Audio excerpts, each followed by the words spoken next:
আসসালামু আলাইকুম। আমি মোহাম্মদ আরাফাত খান কনসার্স একাডেমির ডিস্ট্যান্ট লার্নিং প্রোগ্রামে সবাইকে স্বাগত জানাচ্ছি। I wandered lonely as a cloud by William Wordsworth.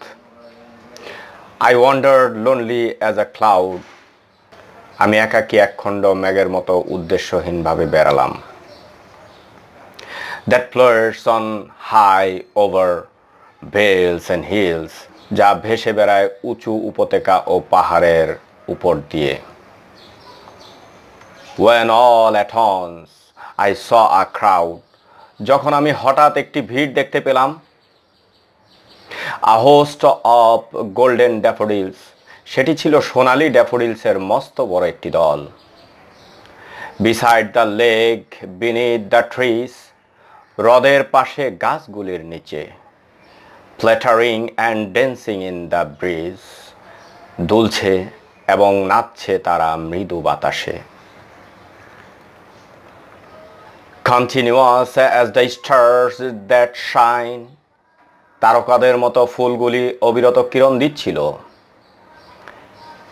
And twinkle on the Milky Way, এবং যেন ছায়াপথে সেগুলো মিটমিট করে জ্বলছিল। They stretched in never-ending line, ফুলগুলি নিরবিচ্ছিন্ন সারিতে অবস্থান করছিল। Along the margin of a bay, এখানে হ্রদকে বে সাগরের সাথে তুলনা করেছে কবি। তারা ছিল সাগরের তীর বরাবর। 10,000 saw I at a glance, আমি এক ঝলকে হাজারটি ফুল দেখলাম। Tossing their heads in sprightly dance, মাথা উপরের দিকে করে তারা আনন্দে নাচছিল।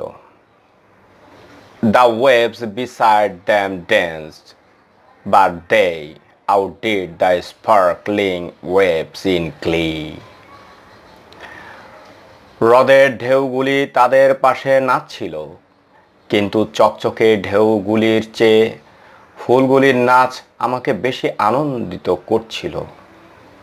A poet could not but be gay, একজন কবি আনন্দিত না হয়ে পারত না।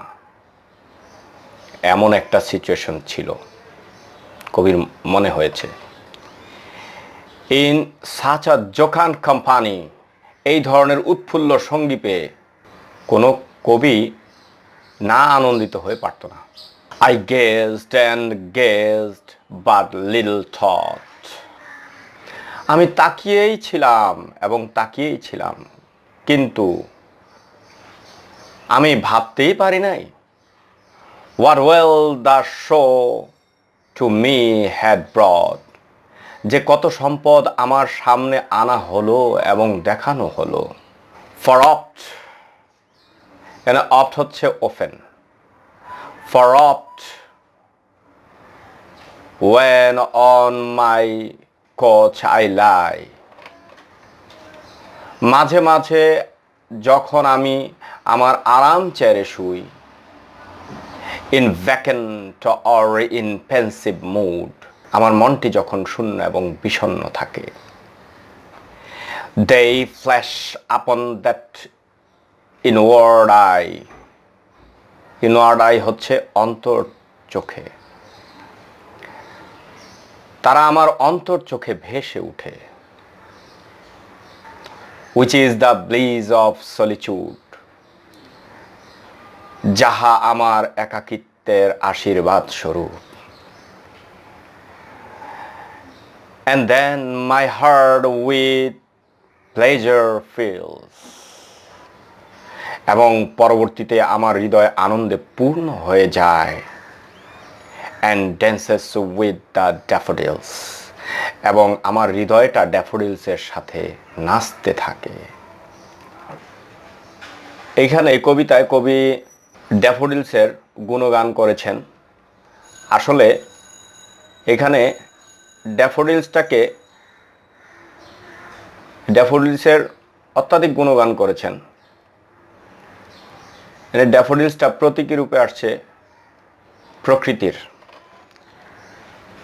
তো এই প্রকৃতির যে গুণগান করেছেন তাকে অবসর সময় যখন সে একাকিত্ব থাকে বা একাকী থাকে, যখন তাকে শূন্য এবং বিষণ্ণতায় আচ্ছন্ন করে, তখন সে ওই ভাবনাগুলি উকি দেয়। প্রকৃতির সেই সৌন্দর্যের ভাবনাগুলি উকি দেয় এবং তাতে করে মনটা আনন্দে ভরে ওঠে এবং বিষণ্ণতাও কেটে যায়।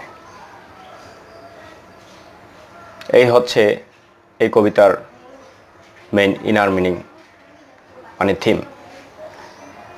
এখন তোমরা যারা লিখতে পারো না তারা দয়া করে একটি খাতা নাও এবং কলম নাও এবং ইংলিশের থিমটা লিখে নাও। আমি লিখে দিচ্ছি এবং পাশাপাশি আমি অর্থও বলে দিচ্ছি, তোমরা সেইগুলিও পাশে নোট ডাউন করতে পারো।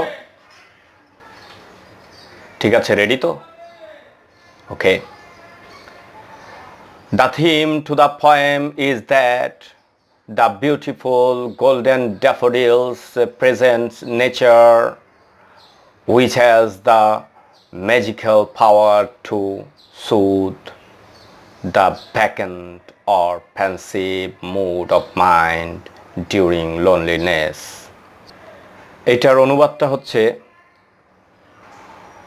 কবিতার মূল ভাবটি এই যে সুন্দর ড্যাফোডিলসগুলি দ্বারা প্রকৃতিকে বোঝানো হয়েছে, যাহার রয়েছে নিসঙ্গতার শূন্য অথবা বিষণ্ণ মনকে শান্ত করার জাদু শক্তি।